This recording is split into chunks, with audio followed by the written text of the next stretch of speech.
Salut chers amis, comment allez-vous? Je lance un message et j'appelle la jeunesse africaine et du monde entier à se réveiller. Le 11 mai est une date utilisée pour commémorer ou bien pour se souvenir du décès d'un illustre prophète qui est Bob Marley, qui a laissé beaucoup d'héritage à travers ses messages qu'il transmet, ses chansons qui sont riches et pleines d'inspiration.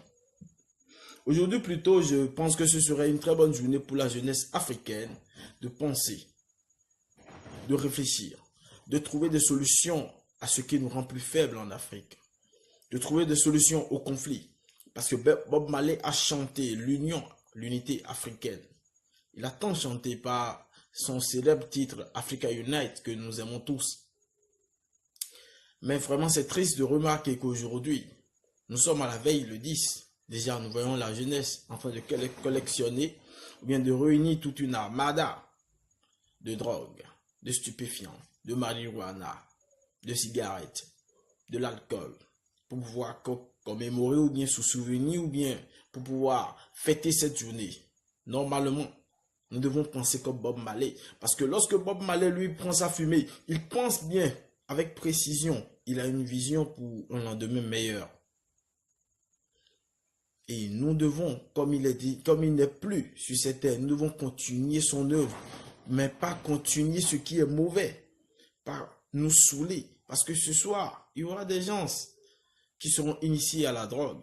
Il y aura des jeunes qui peut-être ne vont plus vivre parce qu'ils pourront faire d'accidents après une overdose. Il y aura des jeunes qui sont initiés à la cocaïne. Il y en aura qui vont devenir fous. C'est tout un risque. La jeunesse africaine, avec les mots qui minent le développement, avec la situation sociopolitique ou socio-économique qui est très précaire de part et d'autre, nous ne devons plus nous permettre de faire ces abus-là. Nous devons penser à la solution, à l'union, à l'unité. Nous devons cultiver l'union en Afrique. Et nous allons commencer déjà par nos foyers. Parce que les foyers sont aujourd'hui divisés à cause de la religion. La religion est le premier élément, je dis le premier facteur qui crée la division dans les foyers. Parce que tout le monde n'est pas amené à adopter la même idéologie ou bien la même philosophie que vous. Nous devons d'abord accepter nos proches tels qu'ils sont. Nous devons respecter la croyance des autres.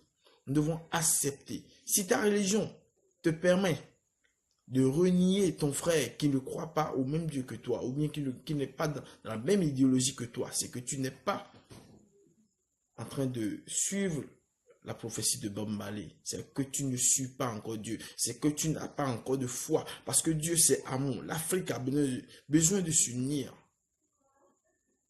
Nous allons briser les frontières entre les religions.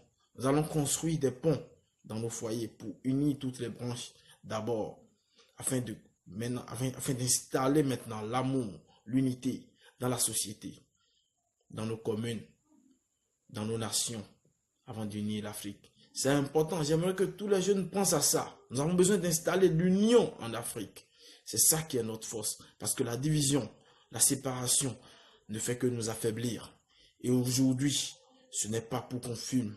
Ce n'est pas pour qu'on se drogue. C'est pas qu'on commette des overdoses et qu'on se réveille le jour du lendemain sans avoir rien fait. Bête Dagbignon depuis Cotonou. Merci.